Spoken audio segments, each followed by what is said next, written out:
Paniwala ng isang dating House Speaker, si House Speaker Martin Romualdez ang nasa likod ng People's Initiative kaugnay sa charter change. Nauna nang iginiit ni Romualdez na hindi niya utos ang People's Initiative. Saksi, si Tina Panganiban Perez. Itong si Martin Romualdez, kanyang initiative lang yan. Sa kabila ng mga nauna niyang pagtanggi, si House Speaker Martin Romualdez pa rin ang itinuturo ng dating Speaker na si Congressman Pantaleon Alvarez na nasa likod daw ng gumugulo ngayong People's Initiative. May mga nakalap na raw siyang ebidensya ukol sa umano'y pamimigay ng ayuda kapalit ng pirma na gagamitin daw niya sa petisyong plano niyang ihain laban sa People's Initiative. Habang ginagawa nila yung mga pagpapapirma ngayon, dinodocument ko rin. Para pagdating ng oras, kung kinakailangan akong mag-file ng petition din sa Supreme Court. Kahit si Senator Coco Pimentel, tila kumbinsidong may kinalaman sa PI ang Speaker.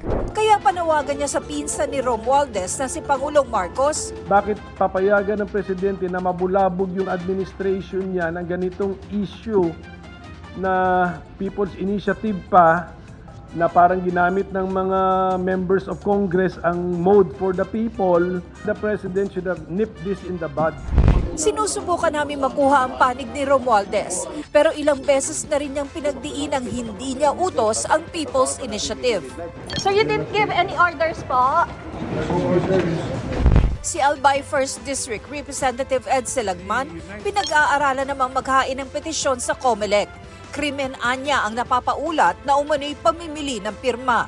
Sa Bohol naman, hinihimok ni Talibon Bishop Patrick Daniel Parcon at Tagbilaran Bishop Alberto Uy ang publikong huwag magpaloko sa mga nagpapapirma sa PI. Ang isang nagsusulong sa PI, iginiit namang walang kinalaman ng Speaker sa pangangalap nila ng pirma. Wala naman na direct involvement sa Speaker. As you will recall that siya lang ay hinahayaan niya lang itong proseso na dumaloy and let the natural course of it takes its course. Handa rin daw silang harapin ang mga petisyon laban sa People's Initiative. Para sa GMA Integrated News, Tina Panganiban Perez, ang inyong saksi. Mga kapuso, sama-sama tayong maging saksi. Mag-subscribe sa GMA Integrated News sa YouTube at para sa mga kapuso abroad, samahan niyo kami sa GMA Pinoy TV at sa www.gmanews.tv.